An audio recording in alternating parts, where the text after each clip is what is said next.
My name is Priyanka Dwivedi. हम पढ़ रहे थे पॉलिटी में आज हमारी नेक्स्ट क्लास है एम लक्ष्मीकांत पार्ट 2 का चैप्टर 3 सेंटर स्टेट रिलेशन। ठीक है, तीन तरह के रिलेशन होते हैं। ठीक है, कौन कौन से? लेजिस्लेटिव रिलेशन, दूसरा एडमिनिस्ट्रेटिव रिलेशन। बहुत ही सरल भाषा में इसको पढ़ने की कोशिश करेंगे। तीसरा legislative relation, administrative relation, financial relation.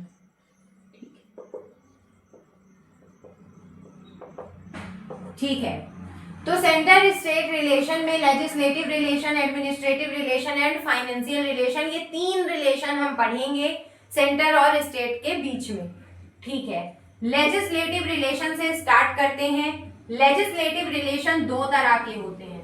कितने तरह के होते हैं? दो तरह के। एक होता है टेरिटोरियल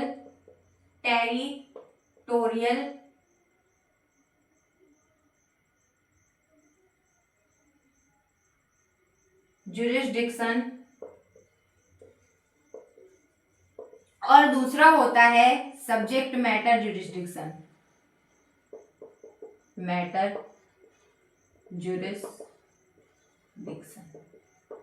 जुरिस्डिक्शन वर्ड से मत कंफ्यूज होइएगा।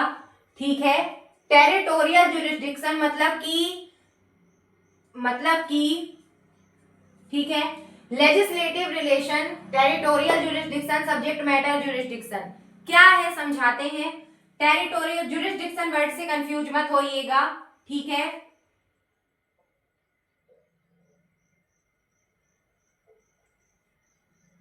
जुरिस्डिक्शन वर्ड से कंफ्यूज मत होइएगा। ठीक है, टेरिटोरियल जुरिस्डिक्शन में किस सेंटर कितने एरिया के लिए लॉ बना सकता है। लेजिस्लेशन का मतलब ही है ना लॉ का फॉर्मेशन। तो कितने एरिया में लॉ बना सकता है।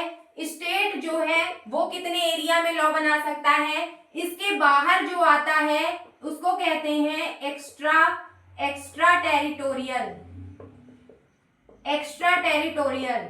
उसमें कौन लॉ बना सकता है? एक मिनट, उसमें कौन लॉ बना सकता है? ठीक है, तो एक हो गया सेंट्रल, एक हो गया स्टेट और तीसरा हो गया एक्स्ट्रा टेरिटोरियल जुरिस्डिक्शन। ठीक है, सेंटर कहां तक लॉ बना सकता है? Through out the country, entire territory and any part of the territory. ठीक है, कितने एरिया में लॉ बना सकता है? Entire territory and any part of the territory. State कितने एरिया में लॉ बना सकता है? Entire state and any part of the state. Extra territorial jurisdiction किसके अंडर आता है? सेंट्रल के। एक्स्ट्रा टेरिटोरियल जुरिस्डिक्शन मतलब अगर इनके अलावा कहीं भी लॉ बनाना है तो वहां कौन लॉ बनाएगा? सेंट्रल बनाएगा। उसके अलावा सब्जेक्ट मैटर जुरिस्डिक्शन तीन लिस्ट है अपने 7th शेड्यूल के अंदर। तीन लिस्ट में डिवाइड किया गया है सब्जेक्ट मैटर जुरिस्डिक्शन को। अलग अलग सब्जेक्ट डिवाइडेड हैं, उन अलग अलग सब्जेक्ट को हम पढ़ने वाले हैं। Union list, state list and concurrent list. ठीक है, concurrent list, state list, union list and concurrent list. कितने कितने सब्जेक्ट है? यूनियन लिस्ट में 100 है, स्टेट लिस्ट में 61 है और इसमें 52 है। ठीक है, तो इतने सब्जेक्ट डिवाइड किए गए हैं। तो जो भी सब्जेक्ट्स हैं, ठीक है, तो यूनियन लिस्ट किस पे लॉ बनाएगी? अपने सब्जेक्ट पे। स्टेट लिस्ट किस पे लॉ बनाएगी? अपने सब्जेक्ट पे। और कंकरेंट लिस्ट पे दोनों लॉ बनाएंगे।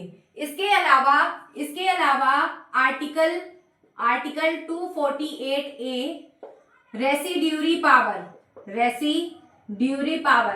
क्या है रेसिड्यूरी पावर?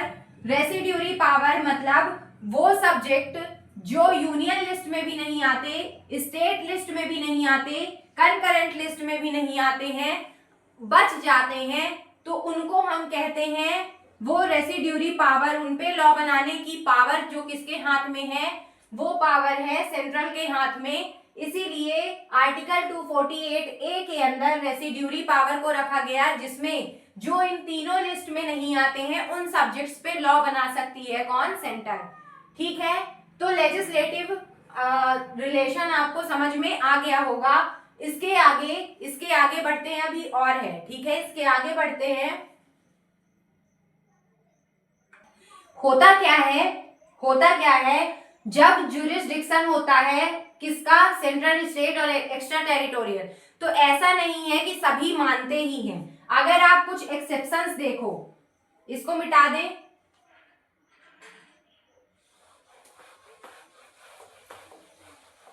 अगर आप कुछ एक्सेप्शंस देखो तो आज भी कुछ यूटीज हैं, यूनियन टेरिटरीज हैं, जहां प्रेसिडेंट की चलती है, जहां किसकी चलती है, प्रेसिडेंट की चलती है।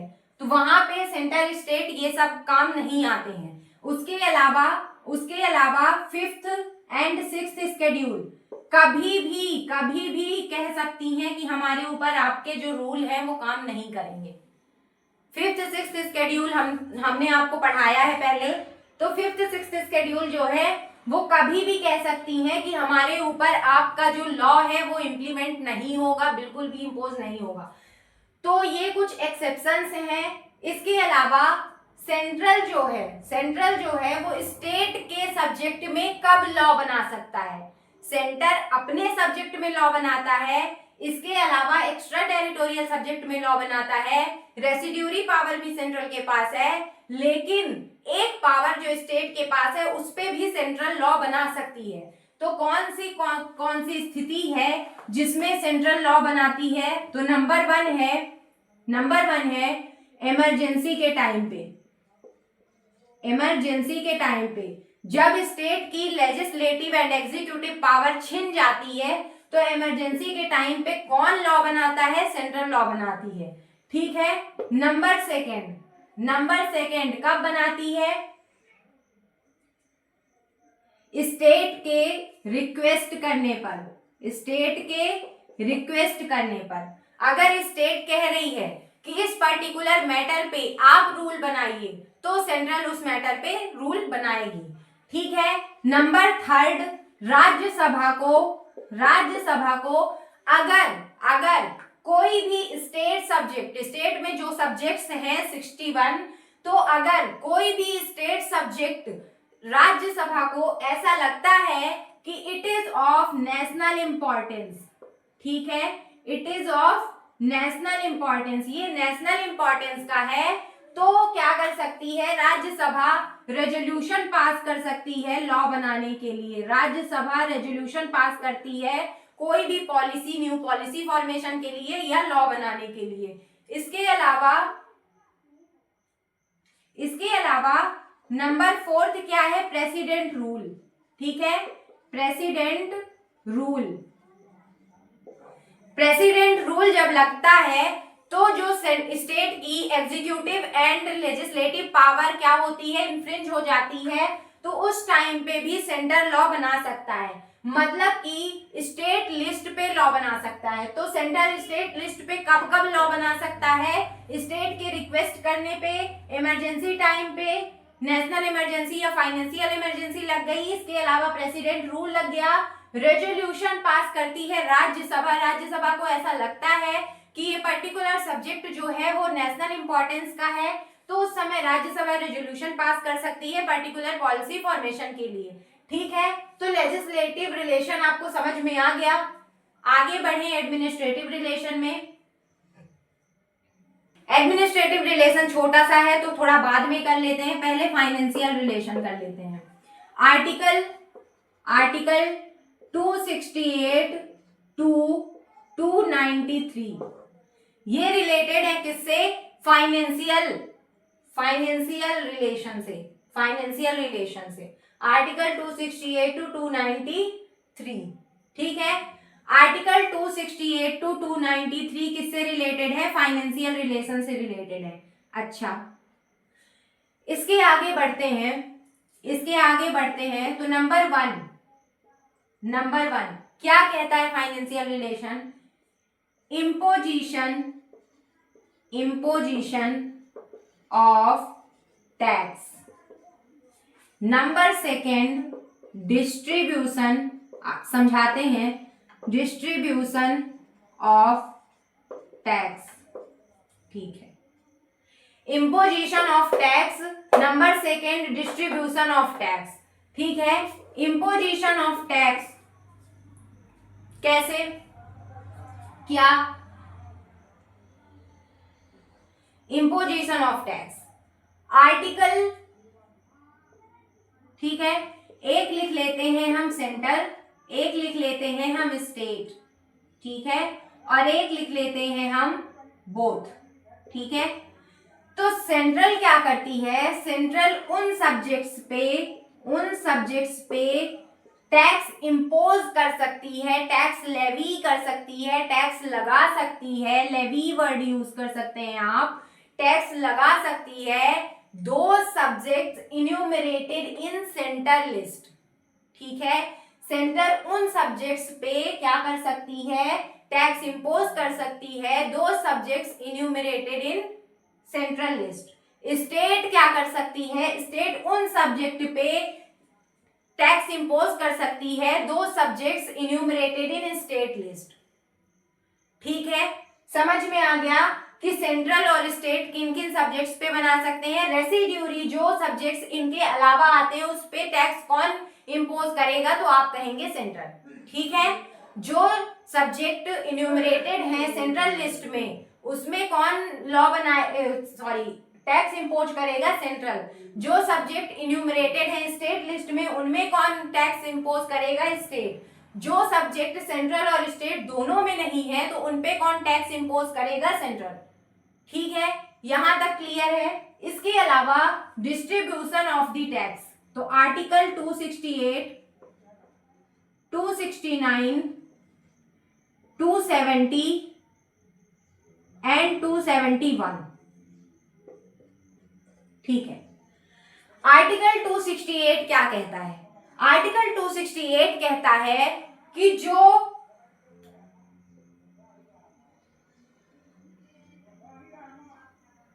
आर्टिकल 268 कहता है कि जो टैक्स है वो क्या किया जाएगा?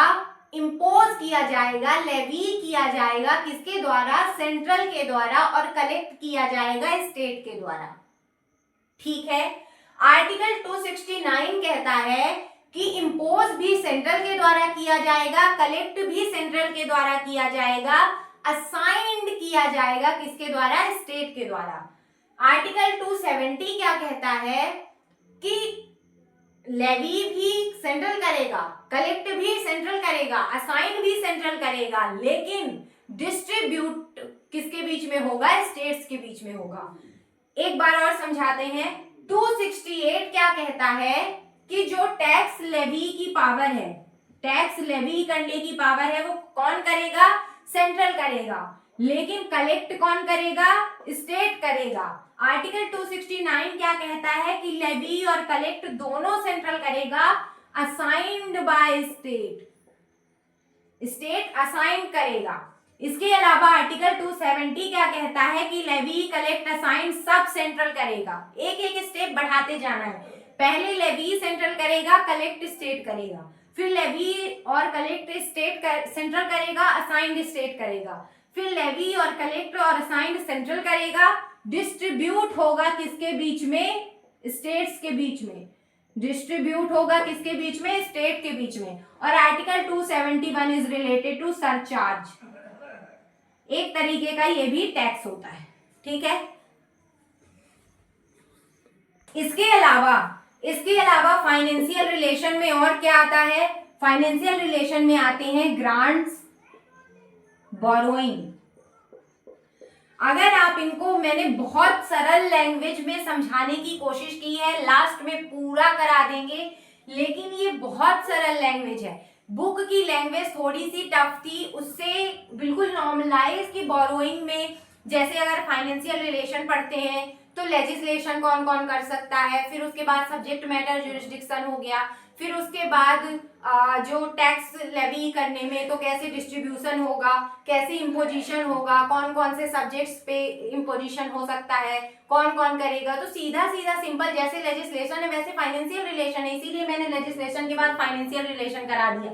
बोरोइंग में भी ऐसा ही है, सेंट्रल लिखेंगे अपन और स्टेट लिखेंगे।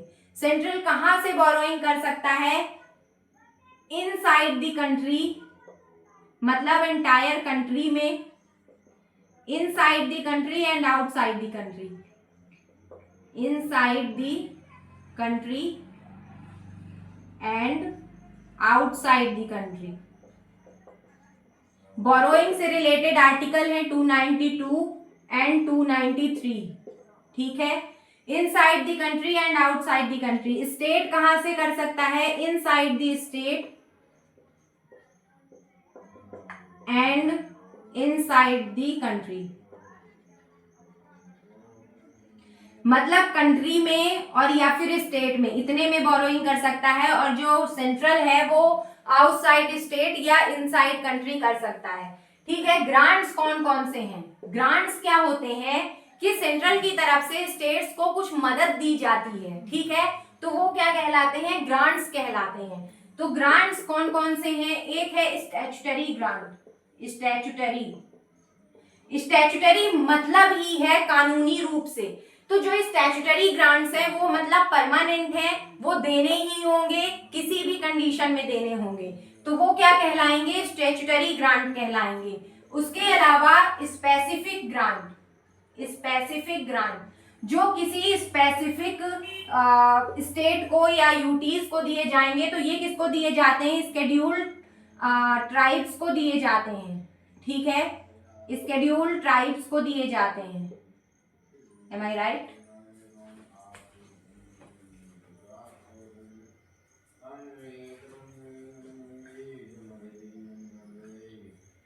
स्पेसिफिक ग्रांट्स किसको दिए जाते हैं, स्केड्यूल्ड ट्राइब्स को दिए जाते हैं। स्पेसिफिक ग्रांट्स किसको दिए जाते हैं, स्केड्यूल्ड ट्राइब्स को दिए जाते हैं। उसके अलावा नंबर थर्ड है, नंबर थर्ड क्या है, एक तो स्टैट्यूटरी ग्रांट हो गए, दूसरा स्पेसिफिक ग्रांट हो गया, तीसरा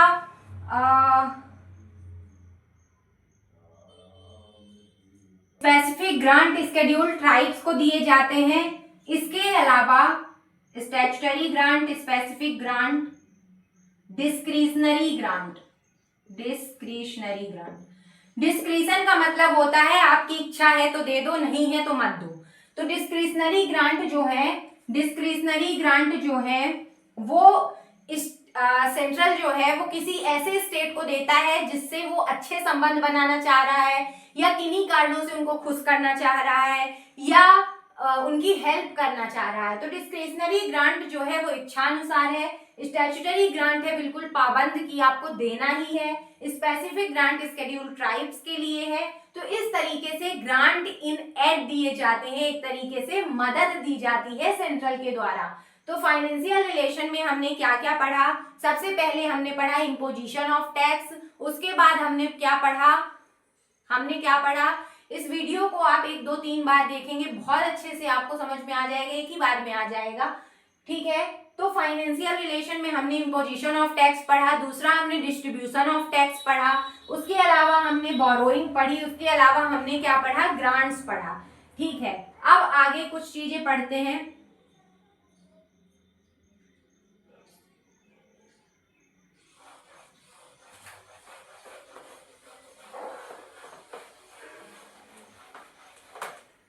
ठीक है, इसके आगे फाइनेंशियल रिलेशन में एक सबसे बड़ा रोल प्ले करता है जीएसटी, जो सेंट्रल स्टेट दोनों की रिस्पॉन्सिबिलिटी है, दोनों ही टैक्स लेवी कर सकते हैं। जीएसटी काउंसिल बनी है कोऑर्डिनेशन के लिए, ये सेंट्रल स्टेट रिलेशन में आप लिख सकते हैं, ठीक है। तो नंबर 5, नंबर 6 क्या है, फाइनेंस कमीशन, ठीक है। फाइनेंस कमीशन एक तरीके से बैलेंसिंग व्हील है, क्या है, बैलेंसिंग व्हील है, ठीक है, बैलेंस बनाने वाला एक पहिया बैलेंसिंग व्हील है, किसके लिए? सेंट्रल स्टेट इन सब के बीच में फाइनेंशियल रिलेशन को मजबूत बनाए रखने के लिए फाइनेंस कमीशन है। इसके अलावा नंबर 7 नेशनल इमरजेंसी। ठीक है, नेशनल इमरजेंसी के टाइम पे जो फाइनेंस है वो सब क्या हो जाते हैं? डिस्टर्ब हो जाते हैं। जो स्टेट की कोई भी पावर नहीं रह जाती है। तो नेशनल इमरजेंसी है, प्रेसिडेंट रूल है, फाइनेंशियल इमरजेंसी आ गई कभी तो उस टाइम पे कैसे क्या रिएक्ट करना है, तो ये सब कुछ किसमें आता है? फाइनेंशियल रिलेशन में आता है। ठीक है, जीएसटी काउंसिल आर्टिकल 279A। ठीक है, फाइनेंस कमीशन आर्टिकल 280। ठीक है, नेशनल इमरजेंसी आर्टिकल 352। इसके अलावा financial emergency article 360। Financial emergency. ठीक है, ठीक है, इतना क्लियर हो गया? तो ये था हमारा फाइनेंशियल रिलेशन। अब हम बढ़ते हैं एडमिनिस्ट्रेटिव रिलेशन, जो थोड़ा छोटा है। ठीक है, आपको पता है कि जो सेंट्रल है वो स्टेट को क्या करता है? डायरेक्शन भेजता है। क्या करता है? डायरेक्शन भेजता है। तो एडमिनिस्ट्रेटिव रिलेशन में एक तो आ गया डायरेक्शन। सेंट्रल स्टेट को डायरेक्शन भेजता है। अगर स्टेट उन डायरेक्शंस को नहीं मानती है, उनके साथ कंप्लाई नहीं करती है, तो प्रेसिडेंट रूल लग जाता है, आपको पता है। तो डायरेक्शन क्या है? जो एडमिनिस्ट्रेशन में आता है। ठीक है, एडमिनिस्ट्रेटिव रिलेशन में सेंट्रल का स्टेट को डायरेक्शन भेजना, number 1। Number 2 delegation of power. Number 2 क्या है? Delegation of power. ठीक है, नंबर 2 क्या है? Delegation of power. एक तो हो गया डायरेक्शन, दूसरा क्या हो गया? Delegation of power. नंबर 3 क्या हो गया? डेलीगेशन मतलब पावर अपनी ट्रांसफर कर देना, कुछ पावर दे देना। ठीक है, तो वो क्या आता है? वो भी एक तरीके से एडमिनिस्ट्रेशन ही है। उसके अलावा आर्टिकल 355 जो अपॉइंटमेंट ऑफ गवर्नर है, तो गवर्नर कोई भी आर्बिट्रेरी एक्शन ना ले पाए, गवर्नर का डिक्टेटरशिप ना रहे, तो उसके लिए आर्टिकल 355 है, तो उसको भी मेंटेन करना एक तरीके से एडमिनिस्ट्रेशन ही है। ठीक है, ठीक है, एडमिनिस्ट्रेशन का सिंपल मतलब कि सुव्यवस्था बनाए रखना। ठीक है, अगर आप समझें तो डायरेक्शन एक तो सेंड करना, दूसरा डेलीगेशन ऑफ पावर, तीसरा गवर्नर को डिक्टेटर बनने से बचाना। नंबर चौथा ऑल इंडिया सर्विसेज। क्या आपको नहीं लगता कि ऑल इंडिया सर्विसेज को मेंटेन करना भी एक तरीके से एडमिनिस्ट्रेशन है? पब्लिक सर्विस कमीशंस जो हैं उनको भी मेंटेन करना एक तरीके से एडमिनिस्ट्रेशन ही है। तो ये सारा क्या है? एडमिनिस्ट्रेटिव पावर में आता है। ठीक है, नंबर 6 इंटीग्रेटेड जुडिशरी। ये भी एक तरीके से एडमिनिस्ट्रेशन को मेंटेन करना है कि हमारी इतनी बड़ी जुडिशियल सिस्टम है, उसको हम इतने अच्छे से मेंटेन कर रहे हैं। तो इंटीग्रेटेड जुडिशरी भी इसका एग्जांपल है। नंबर 7 और क्या हो सकता है? ठीक है, और क्या हो सकता है? इमरजेंसी के टाइम पे, इमरजेंसी प्रोविजन, इमरजेंसी के टाइम पे भी हम क्या करते हैं? इमरजेंसी को हैंडल करना एक तरीके से, वो भी एडमिनिस्ट्रेशन बनाए रखना है। ठीक है, सेंट्रल और स्टेट के बीच में जो एडमिनिस्ट्रेशन है उसको बनाए रखना है। तो एक हो गया डायरेक्शन, दूसरा हो गया delegation of power, article 355 all India services, public service commission, integrated judiciary and emergency provision. ठीक है, होप आपको ये बहुत अच्छे से समझ में आया होगा। एक बार मैंने बहुत आसान करने की कोशिश की है, बाकी कोशिश ही है तो बेस्ट नहीं कह सकते, पर फिर भी आप लोगों को अगर समझ में आया है तो प्लीज डू सब्सक्राइब। इसके आगे बढ़ते हैं। कमीशन बनाए गए, मतलब कि 1967 तक तो सेंट्रल स्टेट रिलेशन बहुत स्मूथ चले। कैसे रहे? बहुत स्मूथ रहे, बहुत अच्छे से चले।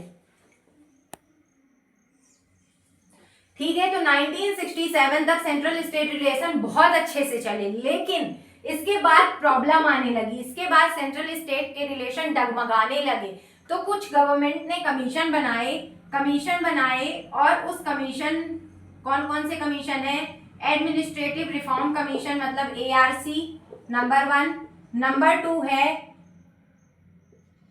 Waste Bengal memorandum, West Bengal memorandum random. तीसरा आनंदपुर साहिब रेजोल्यूशन,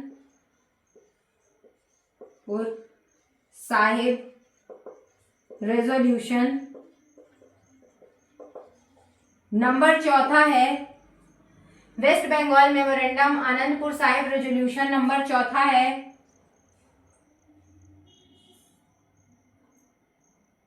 सरकारिया कमीशन और नंबर 5वां है पंजी कमीशन।